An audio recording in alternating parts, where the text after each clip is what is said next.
Hello everyone, and thank you for taking the time to watch what we hope is the first of many videos focusing on safety, best practices, and fleet maintenance. Our first topic is addressing air pressure issues, PTO issues, transmission shifting issues, clutch issues, specifically on our international day cab and international sleeper trucks.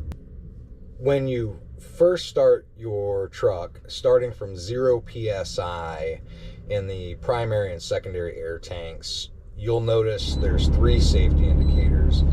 The first is an audible alarm that signals the brake system is below operational pressure. The second is a visual indicator that the brake system is below operational pressure, and the third is a display on the center of the instrument panel that the transmission is below operational pressure. As the air pressure in the primary and secondary air tanks rises above 65 psi, the audible notification will stop and the visual brake indicator will de-illuminate. Once the air pressure in the primary and secondary tanks rises above 95 psi, the display for the transmission operation will turn off. And this is the area where we usually start to run into problems. There is an actuator on the transmission of these trucks that will not engage if the air pressure in both air tanks is below 100 psi. With the actuator disengaged, you will have trouble shifting from neutral to reverse, neutral to drive, turning on your PTO, moving forward or reverse from a stop, even if you've already been driving. So how do we address this, or how do we kind of troubleshoot these problems together? To start, you need to ensure both air tanks, 1 and 2, primary and secondary, are fully charged to 120 psi. It's important to watch your air pressure gauges as you release your trailer brakes. When the brakes begin to release and the air suspension in the trailer starts to inflate, it's not uncommon to lose 5 to 10 pounds of pressure if you watch your gauges.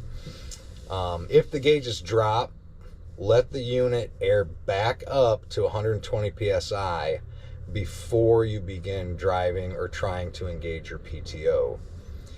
If at any time you feel like your clutch is slipping, the unit wants to lurch forward, you're getting jerky shifts, I recommend you check your air pressure. You have to be above 100 psi.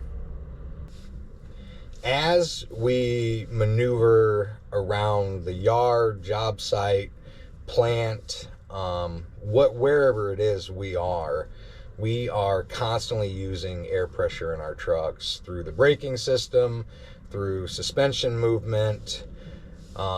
So it's important to keep an eye on those air gauges. So you've gotten into place, you've gotten into position to unload, and you find that your PTO doesn't want to engage. This is another good time to double check your air pressures. If you do engage your PTO and you get no operation, or you get a flashing light on the PTO switch, I'm going to recommend you disengage that PTO switch, let the unit build air to 120 psi in both tanks, and in some of these newer units, you need to apply the brake pedal, turn on your PTO, and then release the brake pedal before it will engage. I hope this covers most of the little quirks we see with these international tractors compared to some of the previous models we've had. If you have any questions or concerns, please don't hesitate to contact the shop at your local terminal. We're always more than happy to help. And thank you guys for everything you do.